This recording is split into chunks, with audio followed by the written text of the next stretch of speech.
Hey everybody, this is the Metal Geek. Hey, I'm Milky. Welcome back to another episode of our podcast, Crime Alley, a Gotham podcast. Guys, thank you for being with us up this far. Thank you for joining us last week with our Comic-Con special and our other reviews. Episode, we're up to five. A handful now. Yeah. We're definitely getting there. Yeah. This episode was called Viper, Mm-hmm. and at first we didn't really expect what to think, but eventually we saw what Viper was, and that was kind of cool. Exactly, and Where also it leads to. and also again, remember, guys, spoilers from this point forward. Spoilers. Okay, spoilers. Turn around now, pause this, come back if you haven't watched the episode yet. Viper.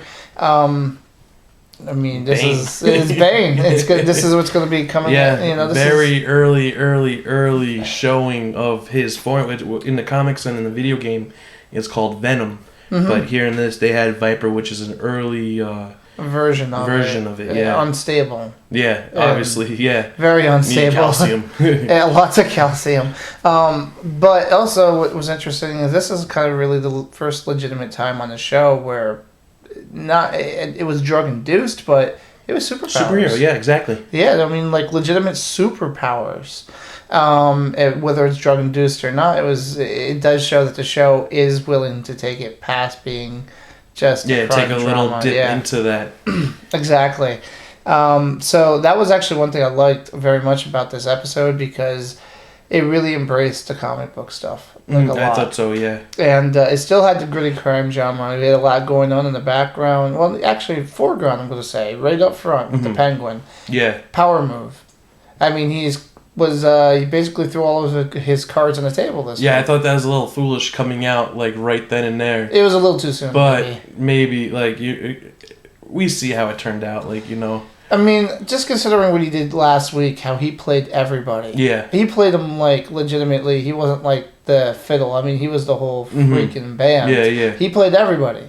And walked out with... He walked out with the cash, got rid of his men, everything. I mean, he covered his bases. He was really playing it. Then an episode later, he throws it all on the table. I'm not exactly sure why. I mean, theories. Do you have a theory on this? Theory would be, just on the spot, theory would be that the writers are just trying to make it seem a little more epic scale on the power play for Gotham and all the players involved that want to take over because Gotham's so valuable. And if you own Gotham, you like own the world. You do, but pardon me. Why would he be so secretive in one episode and the next he's just lays it all out? Maybe we see the Penguin getting crazier. Maybe like the comic book roots. Like, you're not really insane, but like, well, he is criminally insane, but not the Joker type level where he's like... Well, the Joker's a whole special. Yeah. But I think that it was just like the writers just pushing the story along just to make it, like, you know... Well, I mean, I guess I should point out this is before the back nine was picked up. Yeah. So maybe they were pushing it a little bit forward so they'd have something going. Yeah. So there could be logistics in that respect. Mm-hmm. But even with that said, it was really great how it all played out. I mean, you still got the power struggle going on with various mobs. It's starting to split different ways. At first it was 2, now it's going to be trying to split 3 different ways. And then now 4, like, you know, Penguin. Mean, you got, and they tried to further the story with Fish, Moody, and her girl weapon. Yeah, and trying to set Falcone up. And it made sense finally because I remember last week we were questioning what's the big deal with this woman. Yeah. Why do you have to say it a certain way? And she's actually playing Falcone because this woman is going to remind him. It's his weakness of everything. Yeah. The mother, because it was his mother that played that song that they played at the end. Exactly, and this woman, I guess, maybe even strikes a resemblance to her. At least he says so himself. And his son's Fish knows his kryptonite. His kryptonite is that, yeah, absolutely. But I do like that they found that was explained because that was the one thing that maybe really bothered me about. I didn't really know what her importance was going to be. And we did talk about how that cat fight at the other end was a little bit cheesy. Mm-hmm. But But in any case, there's a lot of stuff going on in the background too. Like Bruce, there was a lot of great stuff. Alfred. You see Alfred start either he's joining the crusade or he's just trying to do it to get Bruce to stop thinking about it and just to try to move on. I kind of feel like a large part of it is because he wants Bruce to heal, and he thinks that Bruce being able to look into this is a way for him to heal. Mm-hmm. And I think it could also be in some ways what you're saying. He might be joining the crusade because maybe he's like, there's something wrong here. Yeah. Like legitimately wrong. And he knows Gotham to begin with that's a little seedy and stuff like that. So. Mm-hmm. I mean, and Jim is still very active in Bruce's life too. That's something. They're being very adamant about showing in the show. There's usually at least one scene with Bruce and Jim in an episode, so I do like that they're not dropping that, and that really pleases me because I didn't want to see that just walk away after an episode or two. Speaking of Jim kind of found himself in some sticky situations this week, of course. I do love that when he was being asked flat out, tell me the story, and he's just like lays the story out and he tells the truth and the whole truth. Yeah. It was great because that was a defining moment for me with Jim Gordon. This is Jim Gordon. And you could tell, like, from what he did, like, maybe he's been put in that situation before, being a war hero and all that. He could have been hostage. He could have been, like, taken prisoner and had to deal with similar situations like that. Yeah, no, absolutely. It's there was another great step for his character. Yeah. I mean, we have Bullock again. He's still my guy. Bullock wasn't a super important aspect of the story this week, but he was still great comedy relief. Still the snarky. I love it. It's just like we're on lunch. Enjoy your lunch. It's like we're on lunch. Damn it! Don't make me work on my lunch break.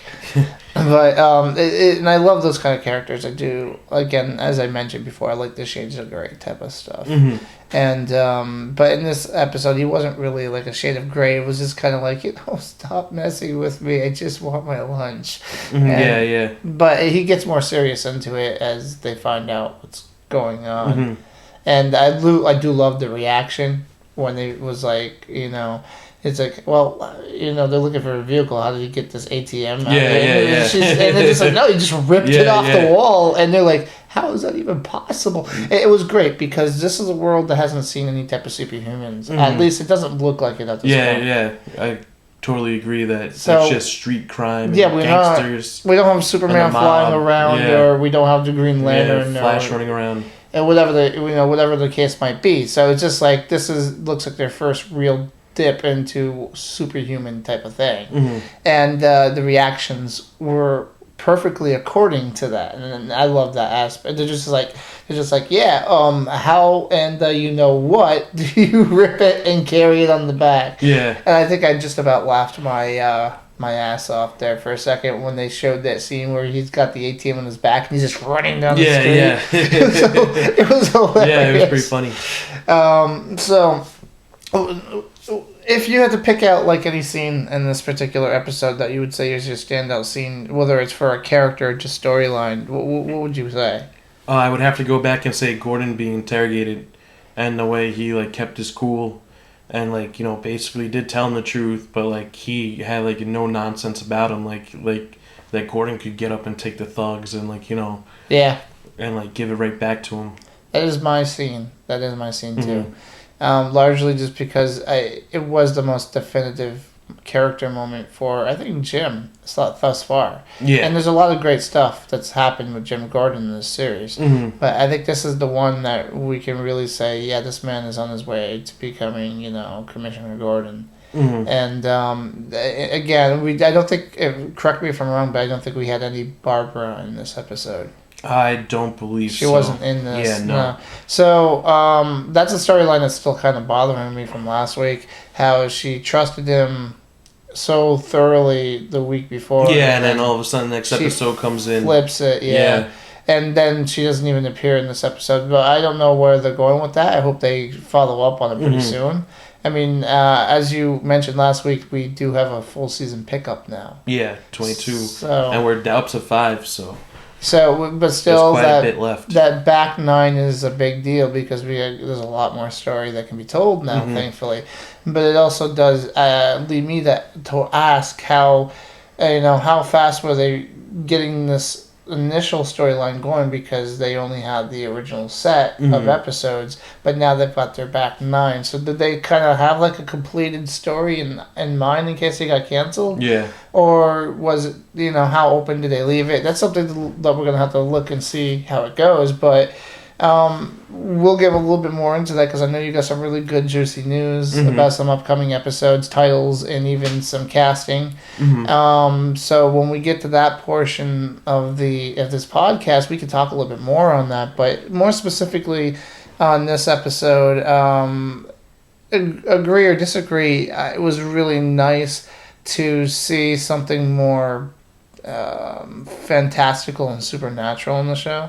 I thought it was kind of cool them trying to bring in that aspect of Batman's world, because where he's dealing with super-powered meta-humans, if you want to say, from the DC universe. Yeah, at this point we've only seen the crime drama type of thing, like the mobs and stuff like that.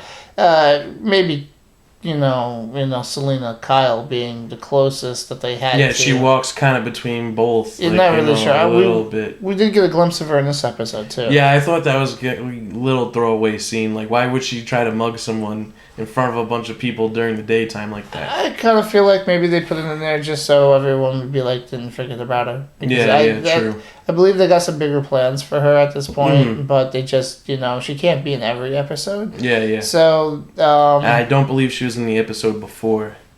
She wasn't. 4. She wasn't. So this little scene here was probably just like, we haven't forgotten about her. She's still here. And it was like a foil because it is what got, the whole... Yeah, the whole thing kicked off. Yeah, it is what got the story going for this one. But you could have done it differently too without her. It doesn't... Either or, it was nice seeing her pop up, even if it was a small little cameo. Yeah. But there's a lot going on with the Penguin, of course. I really do want to see this power play out, and I actually am very interested in the Fish Moody storyline now because of this whole... Yeah, see where she's going to fall into it. Yeah, she's really playing Falcone at this point, and she's not playing nice.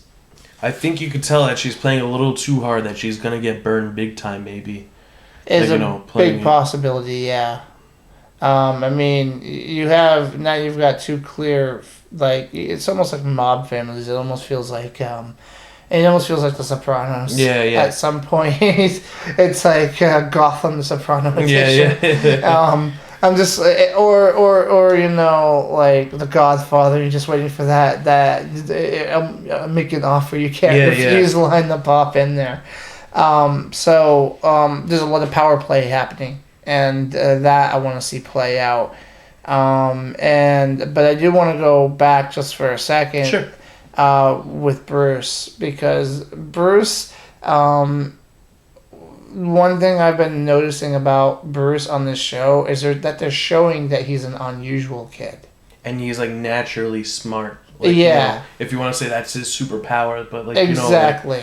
That he knows more, and, if he looks into it, he'll start putting the picture into his head. They're pointing out very easily. And if he's doing this as a kid, you see what he does as Batman with split second, putting things together, bam. In some ways, I could almost imagine him being Batboy right now. Yeah. Because he really is a smart kid. He's not stupid. I mean, everything that's going wrong with the Arkham issue, he knows it's wrong. And he doesn't like it. And, I mean, he is emotional for his age. He's appropriately emotional for his age. For all the events that's happened to him. And stuff. So when he gets mad about something, he really gets really extremely mad about it. So but his intelligence level, when he's talking to Jim, when he's talking to Alfred, he's talking to him like a full-on adult. Yeah. And I am actually rather impressed with that, because it's not like the writers are doing it because they don't understand how to write a younger kid. Because you got Selena and you got some of the other kids. They're doing it because they're clearly showing that this boy is a different kind of kid, and that's why he is going to be Batman. Because it's not. I don't think it's just about his parents dying.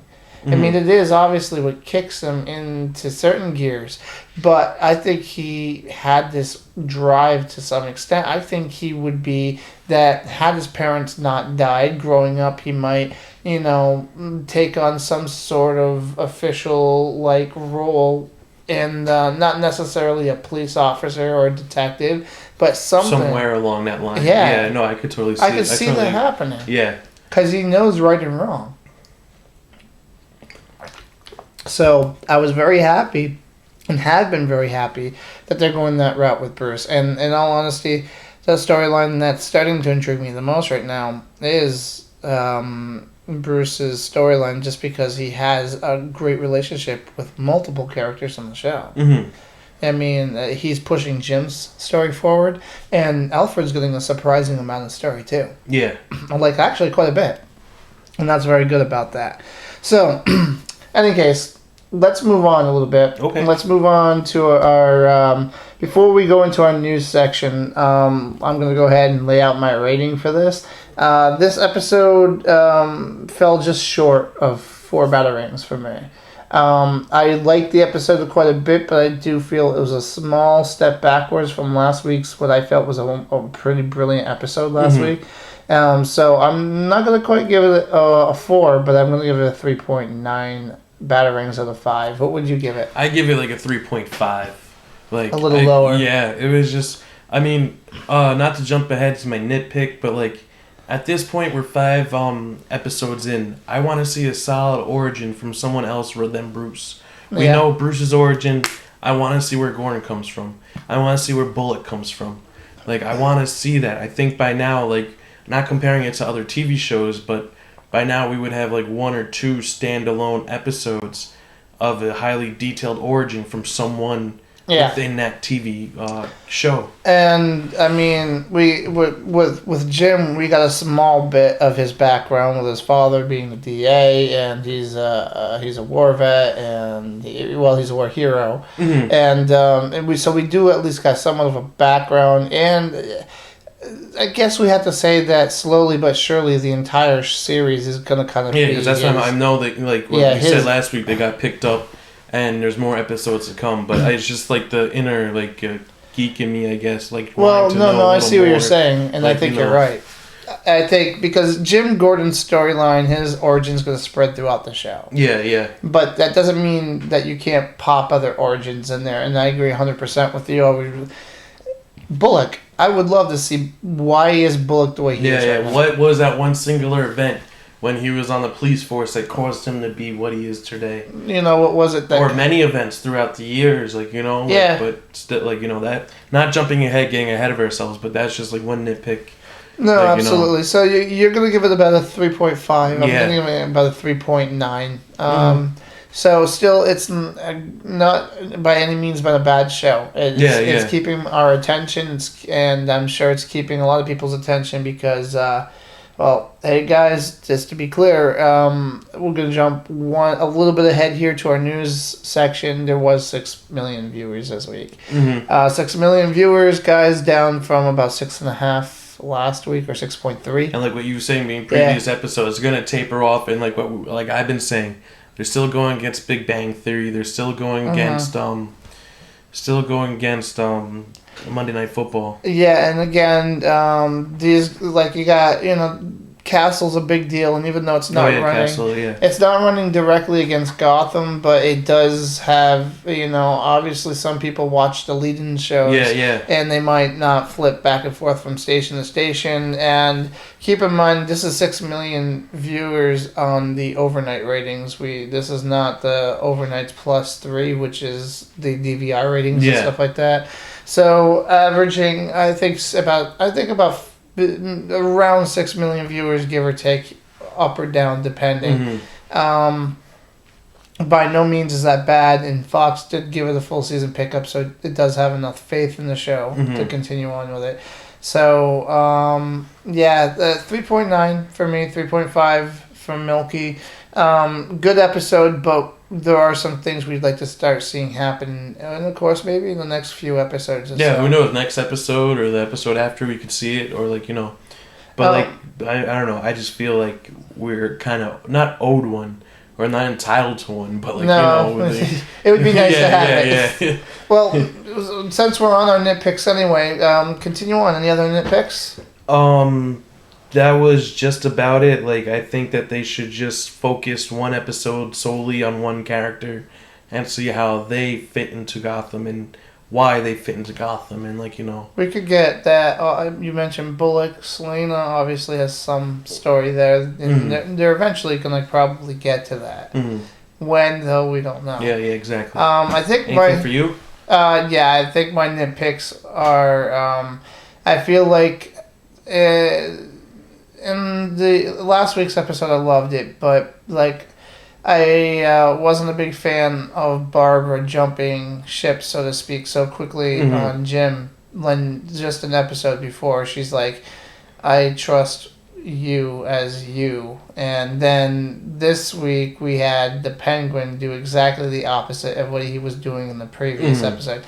My nitpick for this episode is and maybe even for the earlier part of the season, I think they're rushing some of their storylines along. And then again, that could be because they weren't sure if they were going to get picked up beyond their initial order.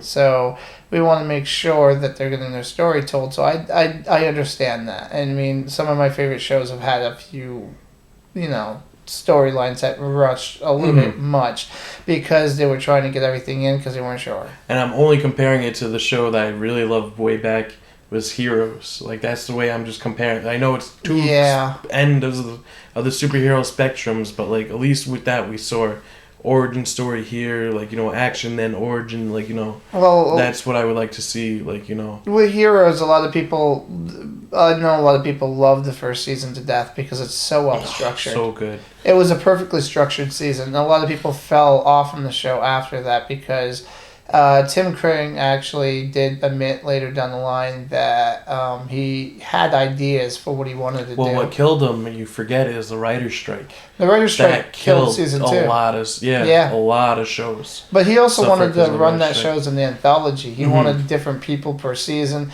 You can't really do that because if you get a standout character that's so popular, your network maybe ahead of its time.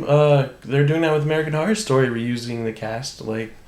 Different characters and stuff, and bring new people in. American Horror Story is a very good example of, Yeah. I know some people. Well, first and foremost, one of my favorite writers, Tim Minear, is on American Horror Story. And for those of you who don't know who he is, he's worked on shows such as Angel. He was a co-executive producer for Firefly, and the Firefly, and Firefly was dope.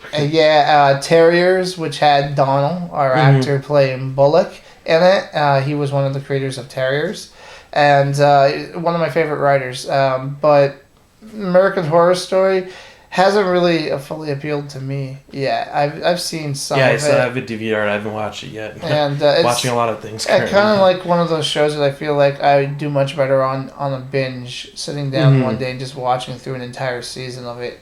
And that may happen, but back to our regularly scheduled Bat program. Little rant.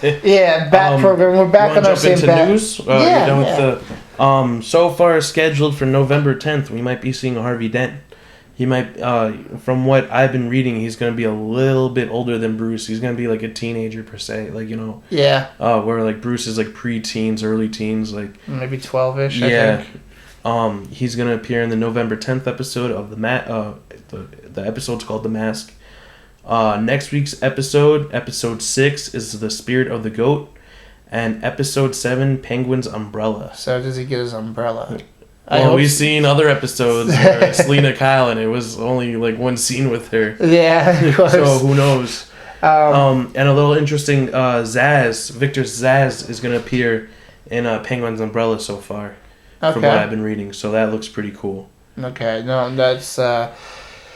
I'm looking forward. I mean, the episode titles to me, have all made sense, but they also give you a certain sense that you're going to get something different from Exactly, like the Arkham, I Yeah. thought it was going to be a whole thing about Arkham, and then Selena Kyle, we thought we were It going was to going to find be an out. origin story. Yeah. But in any case, they still worked because, I mean, like the Selena Kyle episode was the one where they brought her out and basically was like, you know, she's an important character to the story. Mm-hmm. And Arkham is, again, important to the story because it's the power plays all around that. Yeah. Any further news? No, that was then just the 6 million viewers for Viper. But we covered that already. Yeah, absolutely. So, speculations. I could see the war ramping up a little more, like the power play, like what we've been saying for Gotham to come, and maybe with the Penguin's umbrella, maybe it's a hint at his arsenal of what he has, even though like we've seen it, like you know, but who knows? Like with that, what we just said with the name titles, they could mean they don't mean any like hold much weight. No, I don't think it's gonna happen this season. And if we get to second season, maybe not even in the second season.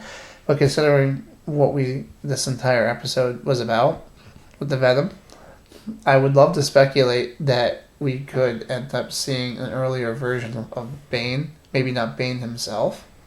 Oh yeah. But something similar. Maybe like maybe a callback, like you know, it'll be like. Maybe like Viper 2 or something, and then or some other street drug. If I had my choice, what I would do is I would actually call it the Bane Project, and we could have a different Bane. He could be like Bane Beta or something. Yeah, Project Bane, like BANE, like you know, Shield the way. I would actually like to see them dive much further because one of the things, and we should have brought this up a little earlier, but is the Wayne Industries being involved in some way with the project. And there's so much because we both know based on from other sources that until Bruce finally comes in, there's a lot of corruption. Double dealing, maybe insider trading, who knows. And so I think that actually might become I'm actually speculating that should this show... Yeah, I could see that being a subplot right now of how corrupt Wayne Enterprises could be and like Wayne Industries. You can start playing it out now, and if the show continues on for several seasons, and Bruce is getting a little older into his teens, and he was demanding to speak to the board. He was, and he's a 12-year-old kid right now, and just imagine what he's going to do in 3-4 years from now. Yeah. You know, you can see this kid becoming Batman. It really can, and that's what it's beautiful because I was really skeptical at first if they could maintain a show with a young Bruce in it, and they're doing awesome. I think so. So that's my speculation. My speculation is there is a good chance that should this show go past season 1, that we are going to start seeing like much further dealings with the Wayne Industries and Corp. It would be really, really funny too, in my opinion, is if we could get like a quick throw out to like LexCorp. Oh yeah, that'd be cool. That would be awesome. Just like I don't even care if it's a throwaway line. I was waiting for a Lucius Fox nod. Yeah. Well, I was waiting for that. As I was looking, I'm like, come on. And damn, didn't happen.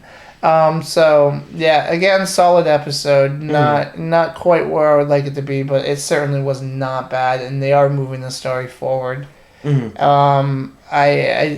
do want to see them slow certain storylines down. Yeah, and I agree. Take your time to tell your story. I mean, I get it. In TV, you never quite know when you're going to be canceled. So, but if they got the luxury now of an entire season, they do. So yeah, they could like what you said, like they can start go back, fool around, mess this up, like put that over there. Yeah, absolutely. Anything else to say here? No, that's about it. I think this is the end of another episode of our... Episode 5, man. We literally... Episode 5 of the show. This is our 6th podcast because of our Comic-Con special. Guys, as usual, you can join us on Facebook. You can check us out on YouTube. There is going to be some delays with the downloadable versions of our podcast. Yeah, we're still working on that. But that is going to happen in the future, guys. So keep an eye on that. Again, we want to hear you comment. We the Facebook page. We don't want to look at empty white space. We want to see. We want to read. You can email us whenever you want. crimealleypodcasts@gmail.com. Exactly. I mean, we're always open, guys. Let's. If you just want to talk. About it, we'll discuss it. We'll sit down. We'll debate, read it. Whatever the case might be. Have fun. You know. It's just come and join us. Yeah. Come join us and have some fun, guys. Monday nights, Fox, 9 o'clock, Gotham. Join us every week on our podcast. It will usually always be up by Saturday. And again, this is the Metal Geek saying have another great week, guys. Liz Milky, see you next week. Yep, have a great one.